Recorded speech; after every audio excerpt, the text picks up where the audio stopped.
Bien.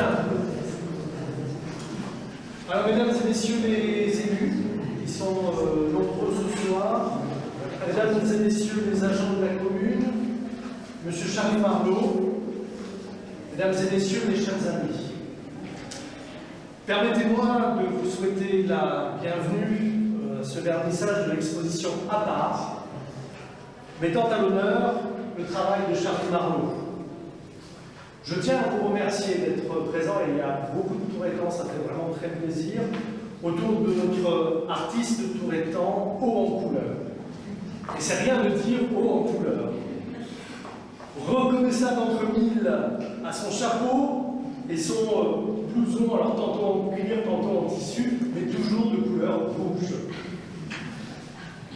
Charlie Marlot, c'est un personnage iconique de notre communauté. C'est un artiste singulier, connu et apprécié de tous. Et lui offrir cette opportunité d'une exposition était pour moi une évidence. Charlie, vous avez toute votre place au sein de cet espace muséal. Merci.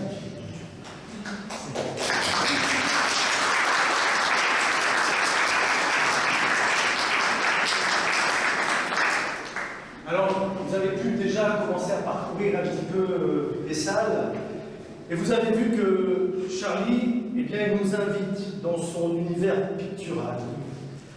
Un univers très personnel où les formes, les couleurs et les lumières s'entremêlent, nous permettant de ressentir quelque part la singularité de l'artiste, du peintre face à sa toile.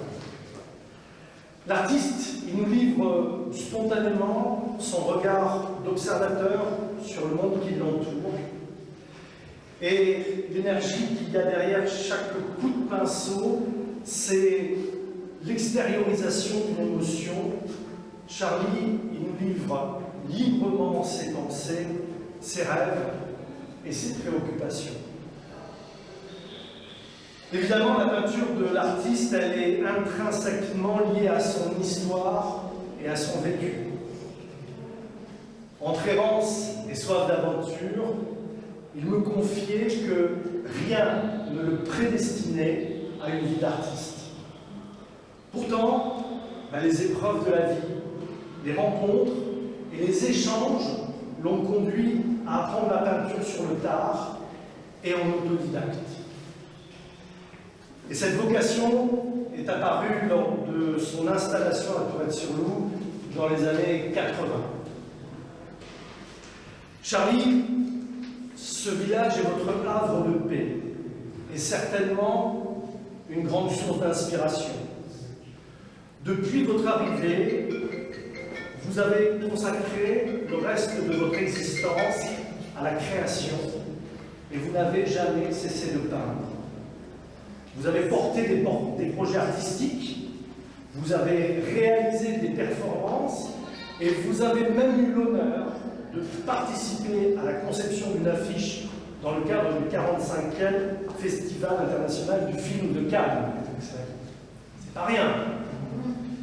Votre passion vous a conduit également à exposer de nombreuses reprises dans la région, mais aussi à l'étranger, je crois notamment en Allemagne, en Espagne, en Suisse, en Italie, aux Pays-Bas, ou encore aux États-Unis où vous avez été invité en 1987.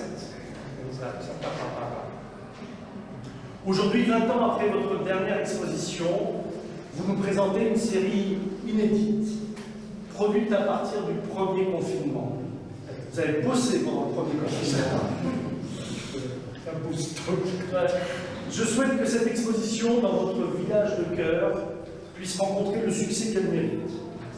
En attendant, Charlie, permettez-moi de vous féliciter pour tout ça. Merci.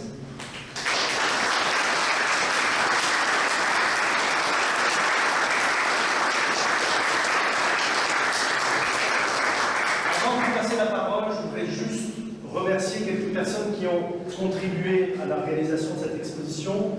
Je pense notamment à Olivia Justinelli, notre chargée de mission culturelle, mais aussi aux services techniques qui ont apporté leur concours lors de l'accrochage des œuvres.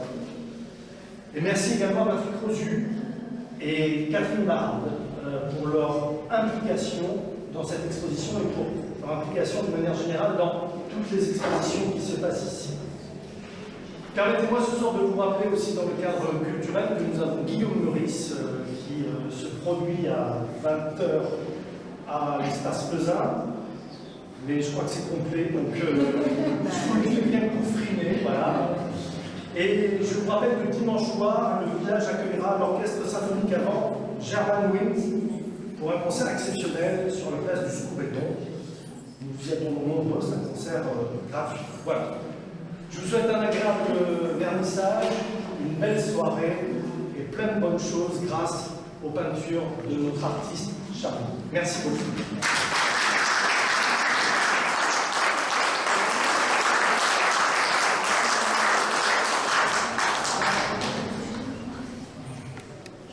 Je voudrais profiter de cette exposition pour rendre un hommage à trois frères, sans lesquels je ne serais pas ici, sans lesquels je ne serais jamais devenu l'artiste que je suis.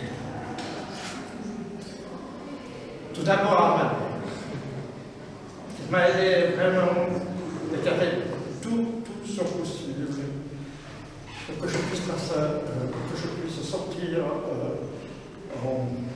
dans les meilleures conditions dans l'affaire dans laquelle, depuis l'âge de 5 ou 6 ans, par un drame qui n'a pas tenté de pas le discuter, je fus rouge. Elle a tout fait, c'était une femme vraiment extraordinaire. La deuxième personne, elle n'est pas là ce soir, mais tout le monde la connaît. C'est Brigitte Dieu. Celle qui a épousé par la suite, encore un autre journaliste. Elle a été ma compagne pendant 6 ans. Elle m'a supporté pendant 6 ans. Donc, elle a été, elle aussi, ma complice dans cet événement à sa façon. La troisième personne, c'est Elisabeth Bouche.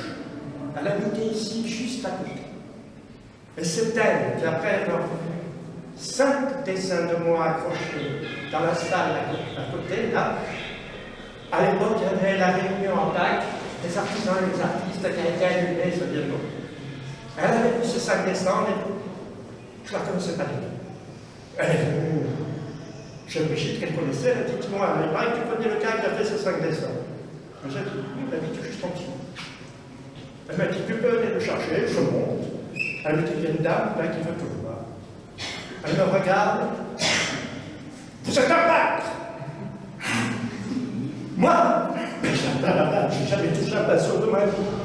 Auparavant, quand dans ma vie je dis délinquant, j'allais dans le vernissage, c'était pour draguer les filles, me voir à l'œil, manger des cacahuètes, des trucs comme ça, mais jamais. Vous êtes un peintre! Mais là, enfin, arrêtez, je dois gagner ma vie. Bon, ne me mettez pas ça en tête, hein, c'est pas le moment, je dois gagner ma vie. Écoutez, monsieur, Marie, je suis la veuve d'un peintre, belge, David Leblanc. Il a participé au mouvement Cobra. Vous connaissez? Non, je connais ça, non, le mouvement Cobra, je ne connais pas du tout. C'est très bien. Je suis la belle-mère du peintre Pierre Alechaski, vous connaissez? Encore pas. Très bien. Allez dans le dictionnaire, regardez. J'avais un dictionnaire parce que j'écrivais, je cours, je regarde bien le mouvement Cobra, grand peintre franco-belge, et qui se soldade. Tu vois? Vous êtes un peintre, je vous le dis, je connais les peintres. Je sais, vous êtes un peintre. Bon, je dis, écoutez, madame, on a. Hein, moi, je dois gagner ma vie, la peinture, on va le voir, comme ils disent les trucs. Écoutez, je vais vous le prouver. Mon mari a laissé des toiles vierges, il a laissé des tubes de couleurs d'excellente qualité, des pinceaux, des peintures. Si vous continuez, si vous me croyez et vous avez assez confiance en vous et vous plongez là-dedans, je vous les offre. Là, il s'est passé quelque chose de magique, parce qu'un an auparavant, nous avait quittés. Et d'un coup, j'ai passé un, j'ai entendu, que nous dites-vous, en moi qui me disait, eh Tristan, si tu rates l'occasion, là, c'est foutu pour toi pour le reste de ta vie. Tic, ça a fait. Je vais regarder, je vais dire, bon, c'est comme ça que tout a commencé.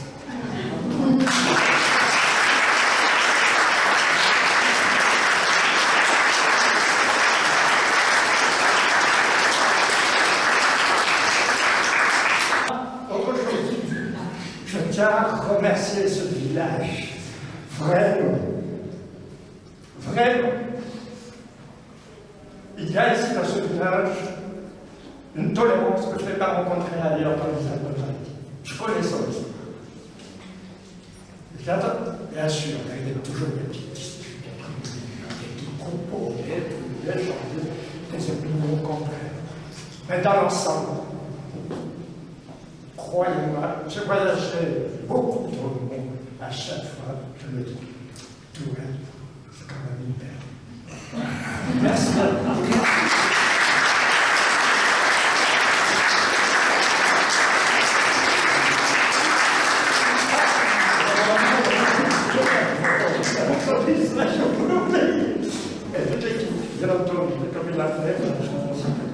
Et Antoine, ta fiche. Ah oui, et le concepteur de l'affiche, c'est lui, c'est Antoine Grange.